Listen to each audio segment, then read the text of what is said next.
Good morning, good afternoon, and good evening. My name is Jared, and this is going to be my build guide for the highest DPS Stormbrand build in the game, with more than 30 million DPS per brand.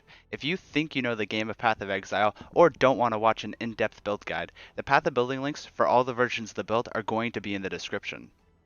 Moving forward, the guide will be broken into several sections. First is going to be the pros and cons. Second is going to be our Pantheons. Third is going to be our main damaging 6-link setup. Fourth will be our Ascendancies. Fifth will be generic gear choices used in all versions of the build. Sixth is going to be our cluster jewels.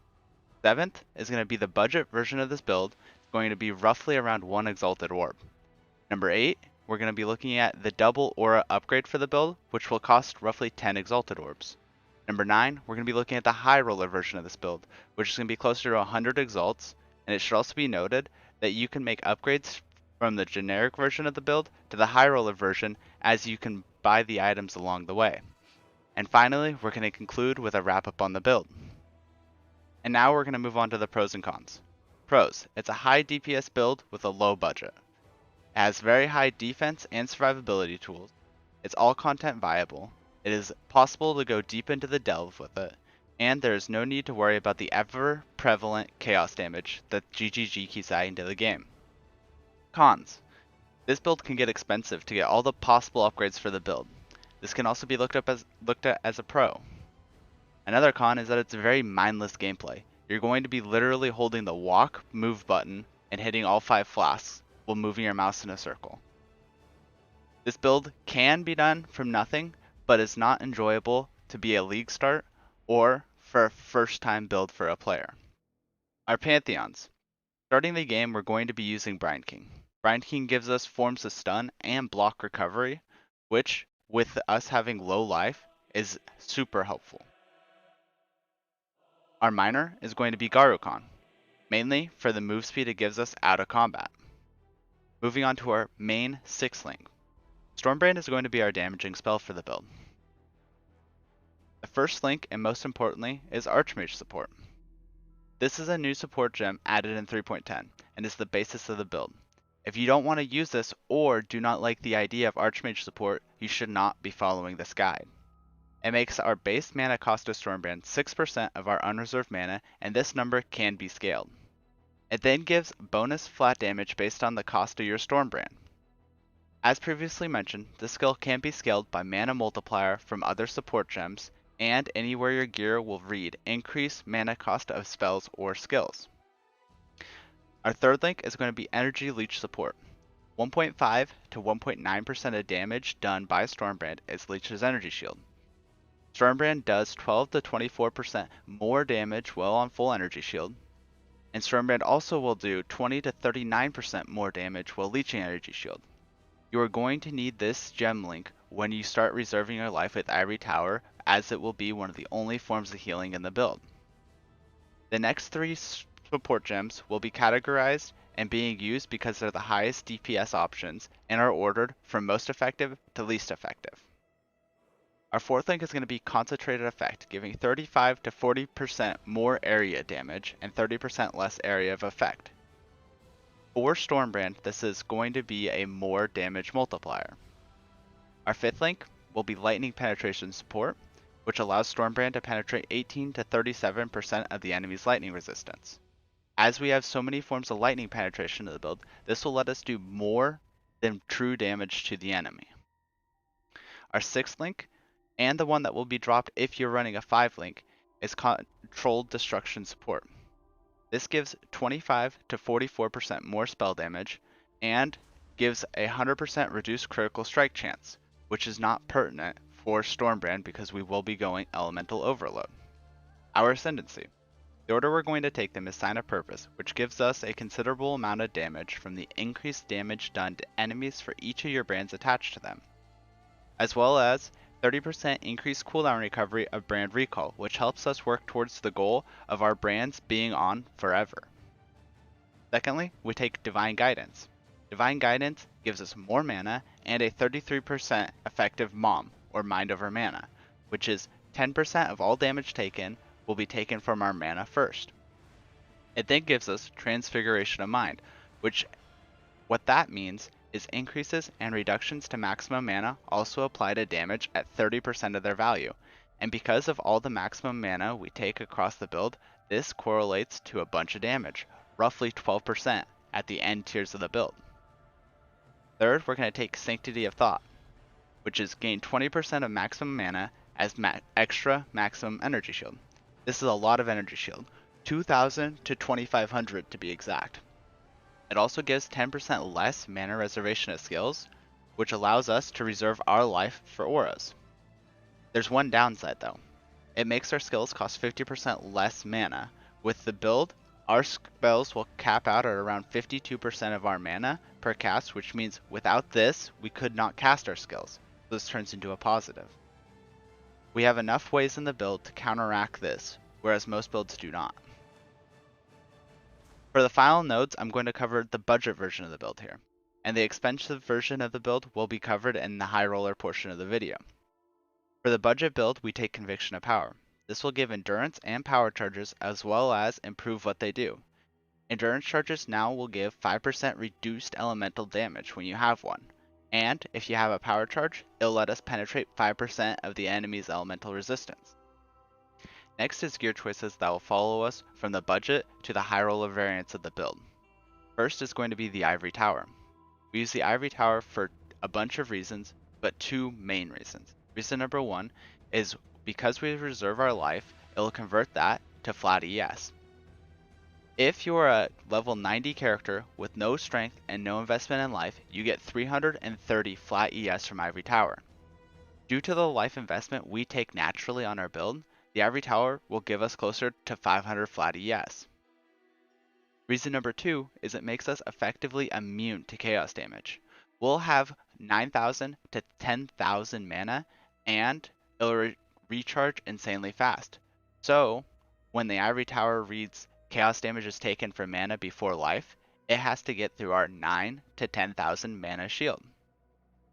Another main reason we take the Ivory Tower is it gives us the option to run auras, which is how we reserve our life.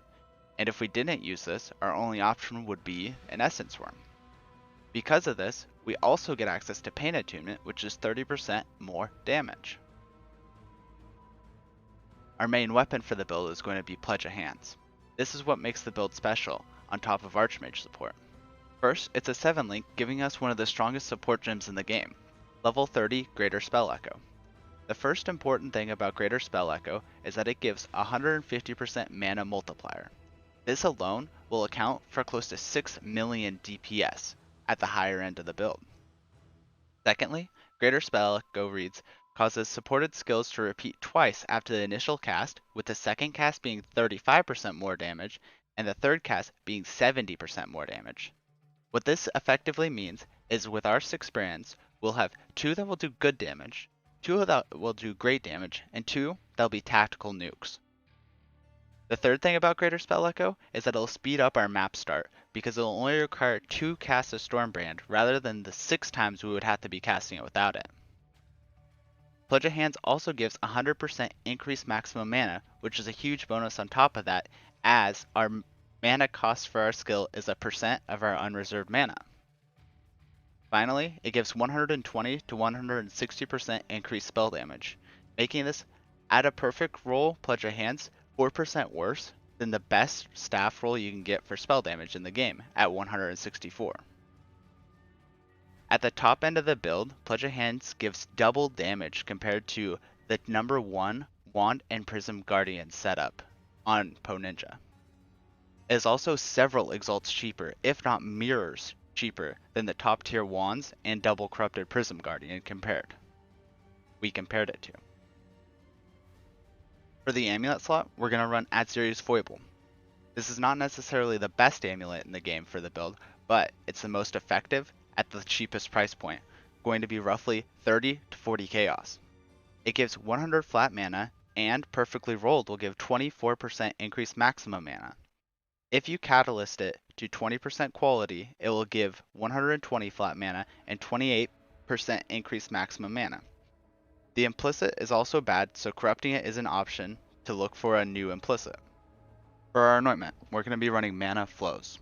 Mana Flows gives 10 flat mana, 16% increased maximum mana. Those are both incredibly important, as been repeated several times. Mana is damage, mana is energy shield, mana is chaos shield. It also gives 20 intelligence, and intelligence scales energy shield and mana. Less importantly, it gives 40% increased mana regeneration rate. Mana flows can be anointed with 1 clear oil, 1 opalescent oil, and 1 golden oil. For our gloves, we're going to run Voidbringer. Voidbringer is good for 4 reasons. Number 1, it gives +1 level of socketed elemental gems, so our socketed Wrath gem gets a free level. Number 2 is it gives 125 to 150% increased critical strike chance for spells. This allows Elemental Overload to always be active, and every time we crit, we get a shock. Number 3 is it gives 80 to 40% increased mana cost of skills. Remember earlier when I mentioned Archmage support? We want this to be at 80% to make Archmage do even more damage. This is the most important role on the gloves, and you should never have a pair with less than 70% increased mana cost of skills. Fourthly, it gives 15 to 20 energy shield gained on kill, which, because we're an energy shield based build, this is another form of healing. It should also be noted, the increased energy shield roll on the gloves is a local mod, meaning it will only apply to the energy shield given by the gloves and not a global mod. So it's not a roll that you need to be worried about. For the jewel slots, we're going to be looking at Fevered Mind. Fevered Mind is a corrupted jewel that gives 50% increased cost of skills, which, because of Archmage support, will mean more damage. It also has a roll of 30 to 40% increased spell damage, meaning more damage. We'll use 4, sometimes 5, or even 6 of these in the build. Feel free to not worry about the 30 to 40% increased spell damage roll. And finally, we're going to get a Healthy Mind. Healthy Mind converts life nodes in an aura into mana nodes at double their value. We're going to put this next to the +1 power charge node in the witch area of the tree, which will convert 38% increased maximum life into 76% increased maximum mana node. Combined with the already 15 to 20% increased maximum mana on the jewel, it will give 1500 to 2000 more mana to the build. So on to flasks. We're pretty flask locked on this build, but you can make changes at your own risk. The first flask I recommend is Adziri's Promise. We're looking for a perfect 15% roll on the elemental as extra chaos damage, meaning that this flask will give us a lot of extra damage. Our second flask is going to be the highest utility flask, which is going to be the Cinder Swallow Urn, looking for 3% mana and 3% energy shield gained on kill. The craft on it is not super important, but I would recommend increased critical strike chance during flask effect, as this will give us more guaranteed shocks. Our third flask is going to be a Quicksilver flask, rolled with the mods 33% increased effect, 50% reduced duration, and 20 to 30% increased movement speed during flask effect, which makes it the fastest flask in the West. The name of this flask is going to be a Alchemist Quicksilver Flask of Adrenaline. Next, we're going to want a Basalt Flask. With 25% reduced charges used, this will grant us 2 drinks of the flask without needing to get new charges, and immune to freeze. This flask is going to be called the Chemist's Basalt Flask of Heat. For our fifth flask, we're going to want an internal mana flask as the base, and we're going to want the mod's flask effect is not removed at full mana, and immune to curse. This flask will be called Enduring Eternal Mana Flask of Warding. Now, onto cluster jewels. For your large cluster jewel, you're going to need one that has scintillating ideas and 2 jewel sockets. If you can splurge and get a better one, you're also going to want it to have 8 passive sockets. It's going to be a lightning damage base, and it's going to have one of Vengeful Commander, Overshock, or Stormdrinker. With Overshock being the best, Vengeful Commander being the second best, and Stormdrinker being the third best. For the medium cluster jewels, you're going to need 2 with either Remarkable, Brand Loyalty, and 1 jewel socket, or Grand Design, Holy Conquest, and 1 Jewel Socket. I recommend Remarkable Brand Loyalty because 1, it's a cheaper combination, and it's even cheaper to buy these corrupted with 1% elemental penetration than it is to buy a Grand Design Holy Conquest cluster jewel. They should also have 4 or 5 passive skills on them. This will save you 1 passive skill tree point, and a 4 or 5 passive skill cluster jewel is functionally the same. Now onto the budget part of the guide. Keep in mind that you can easily make a 5-link item with the Prophecy Jeweler's Touch. This is a 3 Chaos Prophecy, which will make a fully linked 5-socket item with 1 Jeweler Orb. The weapon for this build is going to be Pledge of Hands. Inside of it, we'll have Stormbrand, Archmage, Energy Shield Leech, Concentrated Effect, and Lightning Penetration. For the chest slot, we're going to have the Ivory Tower with Brand Recall, Arcane Cloak, Arcane Surge, Second Wind, and Increased Duration. Brand Recall will call our brands to us and cause them to trigger, dealing an instance of damage. This will also add some duration to our brands. Arcane Cloak spends a percent of our maximum mana to give flat damage based on how much mana was spent. This has a downtime around 3 seconds, so it's spammable. It will also grant a shield that will block 75% of all incoming damage based on how much mana was spent. Arcane Surge will trigger whenever Arcane Cloak is used, and this will give a huge amount of damage and mana recovery. Second Wind support gives cooldown recovery to both Brand Recall and Arcane Cloak, meaning they can be cast sooner. Increased Duration lets Arcane Cloak and Arcane Surge last longer. For the gloves, we're going to have Voidbringers. We're looking for at least 70% or more increased mana cost of skills on the gloves. Inside, we're going to socket Blood Magic, Wrath, Clarity, and Enlighten level 2 or 3. We use Blood Magic because it lets us use our life instead of mana to reserve our auras. We'll use Wrath as it's the strongest aura for us due to its scaling lightning damage, and it'll get a free level from the Voidbringers. We're also going to socket a Clarity in here, which we're going to level as high as our life will let us to make sure that we're getting the most energy shield from our Ivory Tower. Finally, we'll have the highest level Enlighten we can, as this will allow us to have a higher level Clarity, which is more mana regeneration. For our helmet, the cheapest helmet is going to be a Mind Spiral. This is an extremely good, cheap helmet. Second, it'll also give us 10 to 15% increased lightning damage. Third, it'll also give us 100 to 120 flat mana. Fourth, we'll get 5 to 10% of our mana as extra energy shield. Fifth, 5 to 10% of damage taken will be gained as mana. In this helmet, we're going to run a cast when damage taken, level 20, linked with a level 20 summon lightning golem. We'll also have Vol Righteous Fire up here, as well as Flame Dash. These do not need to be linked. We run the cast when damage taken at level 20 to be able to summon a max level lightning golem whenever we take a big hit.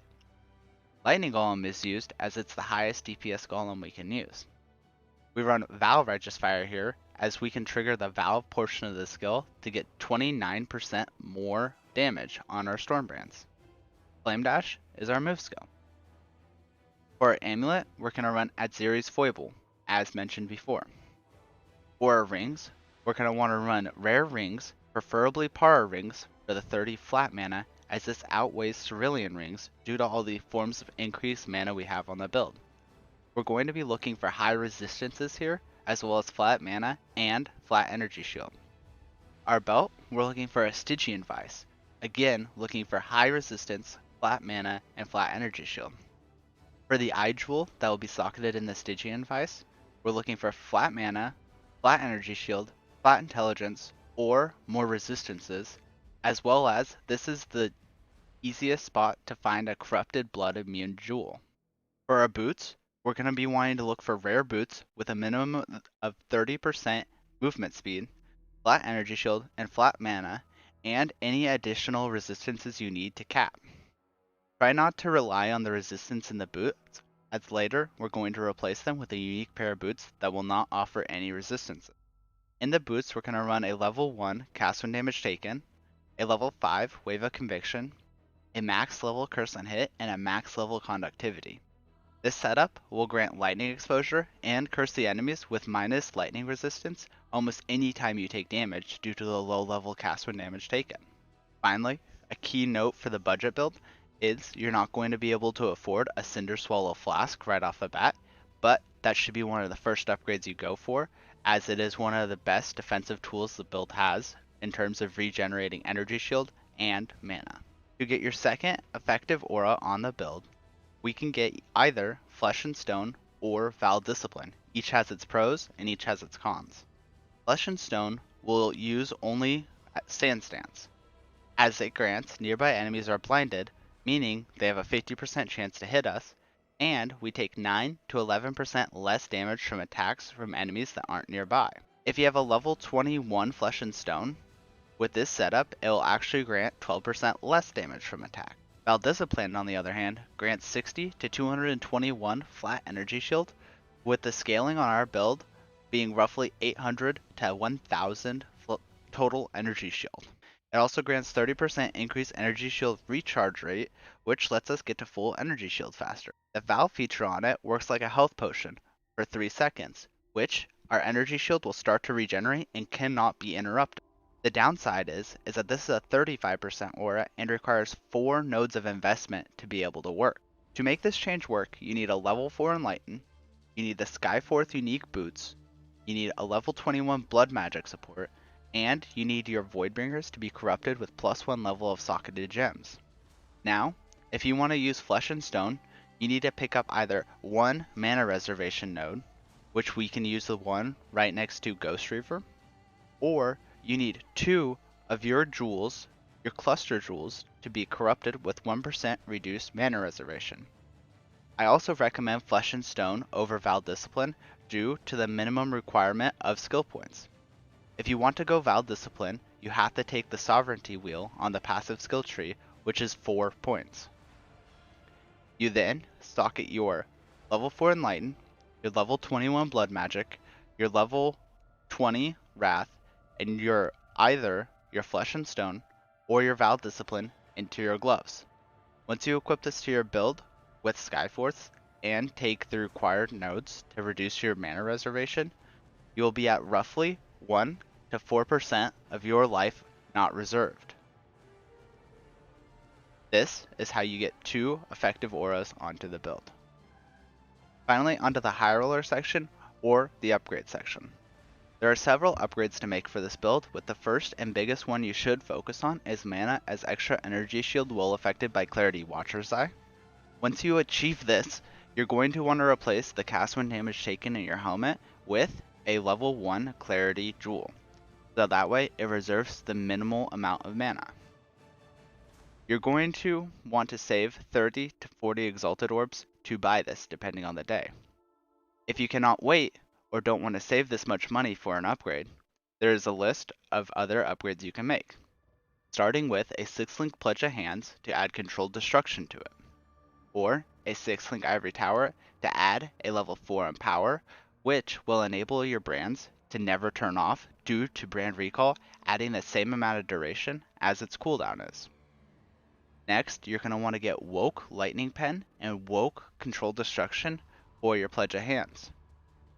You're also going to want to eventually upgrade your helmet to either a Mind Spiral with the enchant Brands Penetrate 12% of branded enemies' lightning resistance, or a Crusader Rare Hubris Circlet with nearby enemies have -9 lightning resistance. The enchant Brands Penetrate 12% of branded enemies' lightning resistance, % increase intelligence, a bunch of resistances, flat mana, or flat energy shield. The main things you're looking for here is the nearby enemies and the enchant, where everything else is just a cherry on top. For your belt, you're going to be looking for some combination of energy shield recovery rate, % maximum energy shield, resistances, flat mana, and flat energy shield on a Stygian Vice. For your rings, you're looking for higher flat energy shields, higher flat mana, a bunch of resistances, keeping in mind that you can use catalysts to increase the resistances on a ring by 20%, You're also going to want to try to find or slam on yourself Increased Maximum Energy Shield, which is a Crusader mod. You're looking to also get all your gems eventually to level 21, 23 quality. And then, finally, corrupting an Adziri's Foible with flat resistance, 1% max res, or +1 curse. And finally, for the wrap up. Week after recording all the other lines for this video, even since then I've found new upgrades for the builds, and I've realized I've forgotten a couple things, such as getting an Unnatural Instincts Jewel, which allows us to get our next Ascendancy, switching from the Charge one into the beginning of the Arcane Surge tree. Just stuff like that. The bottom path of building guide will be my live build as of the time of me uploading this video.